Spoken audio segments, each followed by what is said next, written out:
Welcome back to my channel. So ಇವತ್ತು ನಾನು ಮಕರ ಸಂಕ್ರಾಂತಿ ಬಗ್ಗೆ ಹೇಳೋಣ ಅಂತ ಬಂದಿದ್ದೀನಿ. ಒಬ್ಬೊಬ್ರು ಒಂದೊಂದರ ನಂಬ್ತಾರೆ. ಅಂದ್ರೆ ಪುರಾಣದಲ್ಲಿ ಒಂಥರ ಇದೆ, ವೈಜ್ಞಾನಿಕವಾಗಿ ಒಂಥರ ಇದೆ, ಮತ್ತೆ ಕೃಷಿ ವಿಭಾಗದಲ್ಲಿ ಒಂಥರ ಇದೆ. ಒಬ್ಬೊಬ್ರು ಒಂದೊಂದರ ನಂಬ್ತಾರೆ. ನಾನು ರಿಸರ್ಚ್ ಮಾಡಿರೋದ್ರಲ್ಲಿ ಸ್ವಲ್ಪ ಸ್ವಲ್ಪ ನನಗೆ ಗೊತ್ತಿರೋದ್ರಲ್ಲಿ ನಾನು ಯಾವ ತರ ಅಂತ ಹೇಳೋಣ ಅನ್ಕೊಂಡಿದ್ದೀನಿ. ಎಲ್ಲಾ ಹಬ್ಬಗಳು ವರ್ಷದಲ್ಲಿ, ಈಗ ಈ ವರ್ಷ ಬಂದಿರೋ ಹಬ್ಬ ನೆಕ್ಸ್ಟ್ ವರ್ಷ ಬೇರೆ ಇನ್ಯಾವುದೋ ದಿನದಲ್ಲಿ ಬರುತ್ತೆ. ಬಟ್ ಮಕರ ಸಂಕ್ರಾಂತಿ ಮಾತ್ರ ಎಲ್ಲಾ ವರ್ಷ ಜನವರಿ 14ನೇ ತಾರೀಕು ಬರುತ್ತೆ.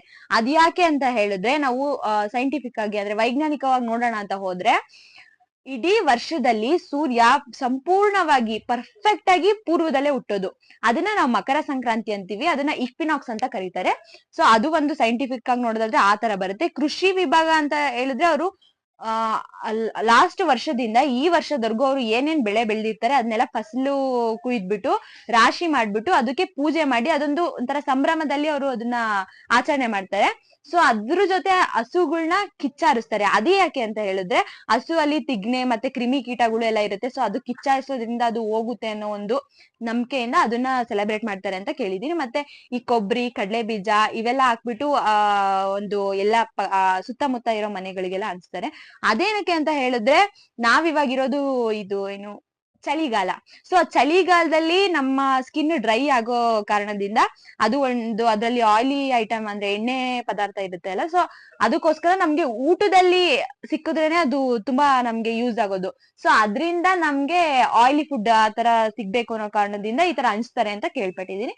ಮತ್ತೆ ನಾವು ಪುರಾಣದಲ್ಲಿ ನೋಡೋಣ ಅಂತ ಬಂದ್ರೆ, ಕುರುಕ್ಷೇತ್ರದಲ್ಲಿ ಅರ್ಜುನ ಯುದ್ಧ ಮಾಡುವಾಗ ಭೀಷ್ಮನ್ಗೆ ಬಾಣ ಹೊಡೆದ್ಬಿಟ್ಟು ಅವನು ಸಾವು ನಡುವಿನ ಮಧ್ಯೆ ಓಡಾಡ್ತಾ ಇರ್ತಾನೆ. ಸೊ ಅವನು ಆಕ್ಚುಲಿ ಅದು ಇಚ್ಛಾಮರಣಿ, ಭೀಷ್ಮ ಅನ್ನೋನು ಇಚ್ಛಾಮರಣಿ ಆಗಿರ್ತಾನೆ.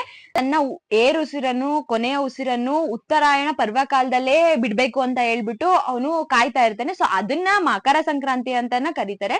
ಮತ್ತೆ ಇದನ್ನ ಮತ್ತೆ ಏನು ಶಿವ ಮತ್ತೆ ಪಾರ್ವತಿ ವಿವಾಹ ದಿನ ಅಂತಾನು ಕರೀತಾರೆ. ಬ್ರಹ್ಮ ಇಡೀ ಸೃಷ್ಟಿಯನ್ನು ಸೃಷ್ಟಿಸಿದ ದಿನ ಅಂತಾನು ಕರೀತಾರೆ. ಮತ್ತೆ ಗಂಗೆ ಭೂಮಿಗಿಳಿದ ಪವಿತ್ರ ದಿನ ಅಂತಾನು ಅದನ್ನ ಕರೀತಾರೆ ಅಂತ ಹೇಳ್ತಾರೆ. ಎಲ್ಲಾ ಅಂತಾನು ಸೆಲೆಬ್ರೇಟ್ ಮಾಡೋ ಆಚರಣೆ ಅಂತ ಹೇಳ್ಬೋದು. ಸೊ ನನ್ಗೆಲ್ಲ ಇಷ್ಟೊಂದು ಆಕ್ಚುಲಿ ಮೊದ್ಲು ಗೊತ್ತಿರ್ಲಿಲ್ಲ. ನಾನು ರಿಸರ್ಚ್ ಮಾಡಿ ಸಂಕ್ರಾಂತಿ, ಮಕರ ಸಂಕ್ರಾಂತಿ ಅಂತ ಏನು ಕರೀತಾರೆ ಮತ್ತೆ ಅದ್ರ ವಿಶೇಷ ಏನು ಅಂತ ಸ್ವಲ್ಪ ರಿಸರ್ಚ್ ಮಾಡಿದ್ಮೇಲೆ ಇಷ್ಟು ಗೊತ್ತಾಗಿದ್ದು ನನ್ಗೆ. ಸೊ ಈ ವಿಡಿಯೋ ಮಾಡ್ತಾ ಇರೋ ಕಾರಣ ಏನಂತ ಹೇಳಿದ್ರೆ, ಗೊತ್ತಿಲ್ಲದೆ ಇರೋ ಸ್ವಲ್ಪ ಜನಕ್ಕೆ, ಆಕ್ಚುಲಿ ಈಗಿನ ನಮ್ಮ ಜನರೇಷನ್ ನ, ಸೊ ಏನೋ ಹಬ್ಬ ಓಕೆ, ಏನೋ ಮಕರ ಸಂಕ್ರಾಂತಿ ಅಂತ ಮೊದ್ಲಿಂದ ಮಾಡ್ಕೊಂಡ್ ಬಂದಿದ್ದಾರೆ ಹಿರಿಯರು, ಮಾಡ್ತೀವಿ, ಒಂದು ಹೊಸ ಬಟ್ಟೆ ಹಾಕೊಳ್ತೀವಿ, ಸೆಲೆಬ್ರೇಟ್ ಮಾಡ್ತೀವಿ, ಕಬ್ ತಿಂತೀವಿ ಅಷ್ಟೇ, ಈ ತರ ಇದೆ. ಸೊ ಅದಕ್ಕೋಸ್ಕರ ನಾನು ಈ ಚಿಕ್ಕದಾಗಿ ವಿಡಿಯೋ ಅಲ್ಲಿ ಏನಾದ್ರು ಸ್ವಲ್ಪ ತಿಳಿಸ್ಕೊಡೋಣ ಅಂತ ಈ ವಿಡಿಯೋ ಮಾಡ್ತಾ ಇದ್ದೀನಿ. ಮಕರ ಸಂಕ್ರಾಂತಿ ಅಂದ್ರೆ ಸೂರ್ಯ ಜನವರಿ 13ನೇ ದಿನಾಂಕದಂದು ಮಕರ ರಾಶಿಯನ್ನು 11:57ರಲ್ಲಿ ಸೇರ್ತಾನೆ ಅಂತ ನಂಗೆ ಗೊತ್ತಿಲ್ಲ, ನಾನು ನೋಡಿಲ್ಲ, ಬಟ್ ಹೇಳ್ತಾ ಇದ್ದೀನಿ ಮಾಡ್ತಾನಂತೆ. ಸೊ ನಾವ್ ಅದನ್ನ ಜನವರಿ 14ನೇ ತಾರೀಕು ಮಕರ ಸಂಕ್ರಾಂತಿ ಅಂತ ಸೆಲೆಬ್ರೇಟ್ ಮಾಡ್ತೀವಿ. ಸೊ ಗೈಸ್, ನಾನೀಗ ನನ್ನ ಈ ವರ್ಷದ ಮಕರ ಸಂಕ್ರಾಂತಿಯನ್ನು ನನ್ನ ಹಳ್ಳಿಗೆ ಹೋಗ್ಬಿಟ್ಟು ಅಲ್ಲಿ ಹೇಗ್ ಸೆಲೆಬ್ರೇಟ್ ಮಾಡ್ತಾರೆ, ಅಲ್ಲಿನ ಸಂಪ್ರದಾಯ ಯಾವ ತರ ಇದೆ ಆ ತರ ಎಲ್ಲ ಹೋಗ್ಬಿಟ್ಟು ಮಾಡೋಣ ಅಂತ ಅನ್ಕೊಂಡಿದೀನಿ. ಹಾಗೆ ಹಸುನ ಕಿಚ್ಚಾಯಿಸೋದು ಇದೆಲ್ಲ ಮಾಡ್ತಾರಂತೆ. ಸೊ ಅಲ್ಲಿನ ಹಿರಿಯರ ಹತ್ರನು ಇದ್ರ ಬಗ್ಗೆ ನಾನು ಕೇಳ್ಬಿಟ್ಟು ವಿಡಿಯೋ ಮಾಡೋಣ ಅಂತ ಅನ್ಕೊಂಡಿದೀನಿ. ನಿಮ್ಗೆ ಇದೇ ತರ ವಿಡಿಯೋಸ್ ಇನ್ನು ಬೇಕಂದ್ರೆ ನನ್ಗೆ ಕಮೆಂಟ್ ಹಾಕಿ. ಹಾಗೆ ವಿಡಿಯೋ ಇಷ್ಟ ಆದ್ರೆ ಲೈಕ್ ಮಾಡಿ, ಶೇರ್ ಮಾಡಿ, ಹಾಗೆ ಸಬ್ಸ್ಕ್ರೈಬ್ ಆಗಿ. ಕಾದಂಬರಿ 256 ಚಾನಲ್ಗೆ ಸಬ್ಸ್ಕ್ರೈಬ್ ಆಗಿ, ಹಾಗೆ ನಿಮ್ ಫ್ರೆಂಡ್ಸ್ಗೂ ಶೇರ್ ಮಾಡ್ಬಿಡಿ. Thank you.